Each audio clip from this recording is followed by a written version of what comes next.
Salut les sorciers, bienvenue au terrier. Avec la sortie du DVD Les Animaux Fantastiques, les Crimes de Cricri, j'avais très envie de vous faire une vidéo positive sur ces films parce qu'on voit tellement de négatifs en ce moment et surtout sur J.K. Rowling que bah stop en fait. On va montrer qu'il y a aussi du positif. Si vous voulez ce DVD, allez voir en barre d'infos. Sur Instagram, je vous ai demandé de me dire ce que vous trouvez de positif dans les animaux fantastiques. Et on peut voir que ce qui revient souvent, c'est les cohérences qu'il peut y avoir avec Harry Potter. Et c'est vrai que c'est mon cas aussi, j'aime beaucoup retrouver les choses qu'il y avait dans Harry Potter dans les animaux fantastiques. Et j'essaie toujours dans les films de trouver la moindre petite chose. Je suis désolée d'avance si ça part dans tous les sens. Je ne vais pas vous mentir, ça fait la 3e fois que je recommence cette vidéo parce que j'ai vraiment du mal. Vous savez que j'ai du mal à parler de base, mais alors là c'est encore pire. Vraiment, je galère dans ma vie. Mais j'espère que cette vidéo vous plaira quand même et que cette fois je vais réussir. La première chose de positif, ce sont les personnages. Vous êtes beaucoup à m'avoir dit que vous aimiez le personnage de Grindelwald. Je suis totalement d'accord. Ce méchant me fascine. C'est un méchant avec beaucoup de facettes qui paraît encore plus dangereux que Voldemort parce que il sait tellement bien parler car au lieu d'effrayer, de menacer les gens, lui il manipule. Et là tout le monde peut venir avec lui parce que comme on le voit avec Queenie, elle se fait tellement endoctriner qu'elle part avec lui. Et je pense que j'aurais fait pareil. Quelle joie aussi de découvrir Dumbledore jeune. C'est vrai que personnellement j'ai du mal à l'imaginer jeune. Enfin vous voyez, à savoir son caractère, on peut voir qu'il est quand même vachement vulnérable ce Dumbledore. Il garde toujours cette petite malice dans les yeux. Jude Law a très bien compris le personnage et franchement ça fait plaisir. Parce que même s'il n'a pas la même tête que Richard Harris ou surtout Michael Gambon, et ben on reconnaît quand même Dumbledore. Ensuite, Newt, le nouveau anti-héros de J.K. Rowling. Je pense qu'on est plusieurs, à beaucoup aimer Newt. C'est un personnage un peu hors du commun. Il est un peu gauche. Franchement, c'est vraiment un personnage attachant avec tous ces animaux. Et même le quatuor, ils marchent tellement bien ensemble et ça fait hyper plaisir d'avoir un moldu parmi les sorciers. On peut enfin s'identifier quand même à quelqu'un. Mais c'est aussi un gros point positif de cette saga, c'est... Jacob, il est hyper drôle et un hommage quoi, c'est vraiment cool. Ce que j'apprécie aussi beaucoup, c'est qu'on découvre aussi Nicolas Flamel. On en a entendu parler dans Harry Potter à l'école des sorciers tout du long et on voit enfin à quoi il ressemble. Bon, j'avoue que je l'imaginais pas comme ça. Pas aussi blanc vraiment, ouais, comme dit Jacob, on dirait vraiment un fantôme. Tellement le gars est vieux, blanc. Dites-moi en commentaire comment vous imaginiez Nicolas Flamel. Moi je voyais plus, un peu plus rondouillard, vous voyez, avec vraiment habillé en mode sorcier avec un chapeau, je sais pas, un chapeau de sorcier qui tombait un petit peu sur le côté avec un petit pompon au bout, vous voyez. Et avec vraiment une robe un peu à la Dumbledore dans le HP1. Bref, je l'imaginais un peu comme ça, avec une petite barbe grise et tout. Il aurait pu être cool aussi comme ça. Hein. Et en plus, dans le film, on peut voir la pierre philosophale. c'est vraiment un clin d'œil que j'ai beaucoup aimé. J'ai vraiment aimé découvrir Nicolas Flamel. On passe à la deuxième partie sur les lieux. Quelques-uns m'ont dit que voir l'univers magique s'étendre aux autres pays, c'était quelque chose qu'ils aimaient beaucoup. C'est vraiment sympa de voir que la magie ne s'arrête pas au Royaume-Uni et à Poudlard. On se demandait, après Poudlard, qu'est-ce qu'on fait après Poudlard? Et ce qui est bien avec les animaux fantastiques, c'est qu'on peut enfin voir comment font les adultes dans le monde des Moldus. Voir comment aussi ils travaillent, voir comment les aurores enquêtent, aussi comment Newt s'occupe de ces animaux, comment il part les chercher ou les délivrer, comme dans les Animaux Fantastiques 1. C'est vraiment cool, surtout de voir Paris.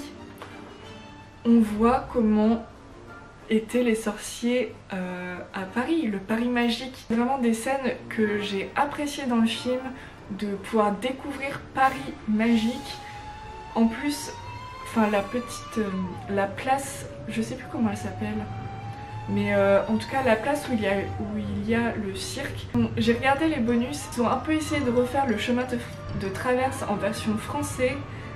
Et franchement, quand on voit tous les petits détails qu'ils ont pu mettre, les devantures de magasins avec tous les chaudrons, les balais pour le Quidditch, vraiment, ils ont fait un travail de folie là-dessus. Vraiment, c'est magique.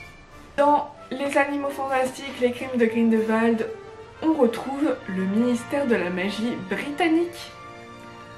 Et franchement, il a pas bougé d'un poil. Bon, il a surtout pris pas mal d'étages, hein. Le truc est devenu énorme. Mais qu'est-ce que ça a fait plaisir de retrouver le ministère de la magie.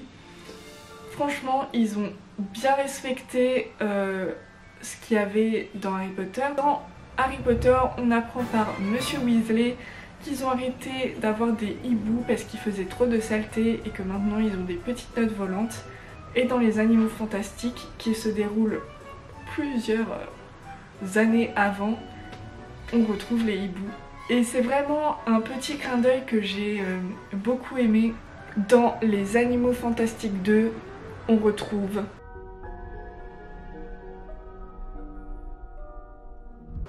Poudlard. Quand on a vu la bande-annonce des Animaux Fantastiques et qu'on a vu Poudlard, je pense qu'on a tous hurlé de joie. Ça fait tellement plaisir de retourner aux sources, on va dire. Et franchement, ça n'a pas changé. Poudlard n'a pas vieilli. Il est toujours le même.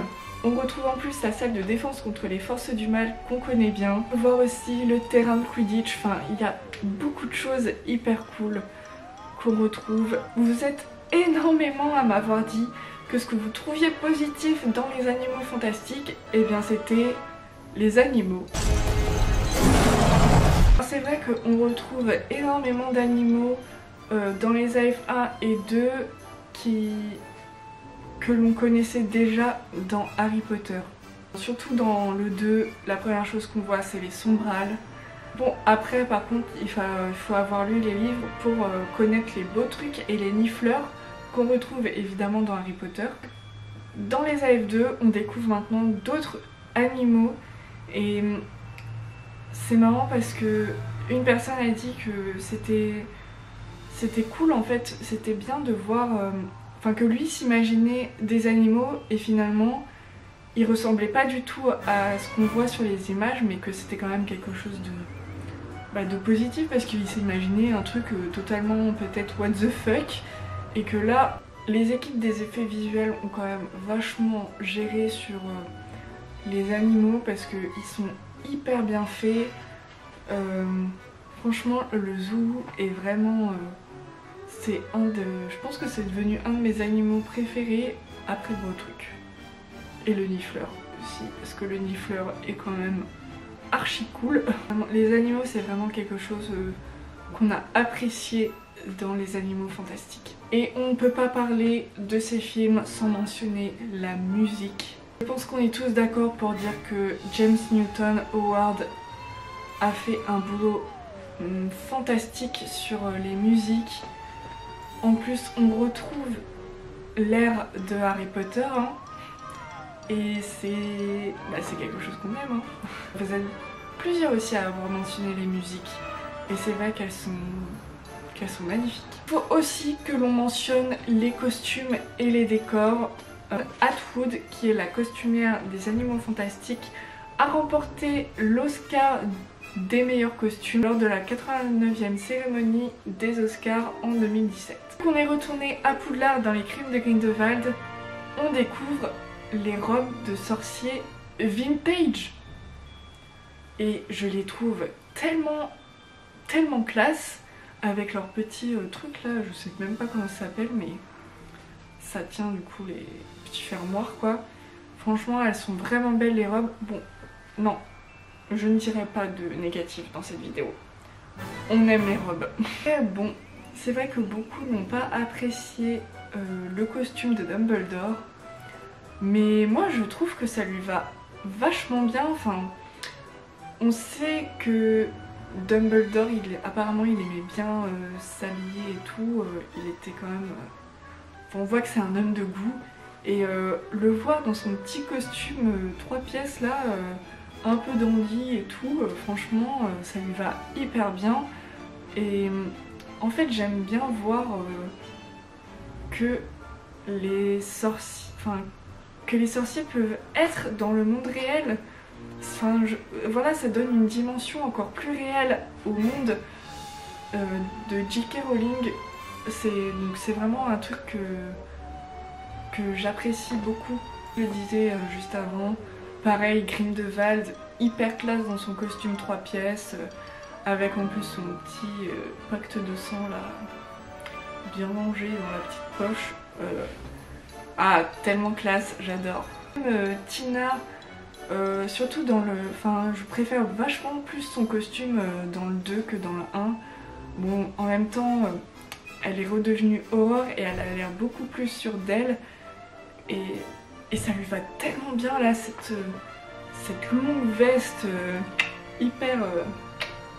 Voilà quoi, on voit que maintenant c'est une Aurore et que faut pas la faire chier quoi. Il faut aussi parler des baguettes.